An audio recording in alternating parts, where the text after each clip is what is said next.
Ganito guys ang kanilang proseso ng paggawa ng lumpia. Parang lumpia sa atin, 'di ba? Ayan, nilagay diyan at pinabilog-bilog. Ayan, kinuha niya, hinalo-halo, halo-halo, tas yun nilagay sa may mainit para maluto yung parang lumpia na malaki.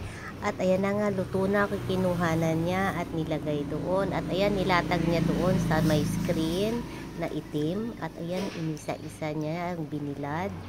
At ayan na, nag-color yellow na guys. At ayan na nga, kompleto na. At ayun, nilagay niya yung parang bowl at inapak-apakan guys para maporma ang bilog na maliit. At ayan, inulit niya pa. Ayan, at inapakan ulit ng dalawa niyang paa. At ayan ulit. Yan, marami na siyang nagawa.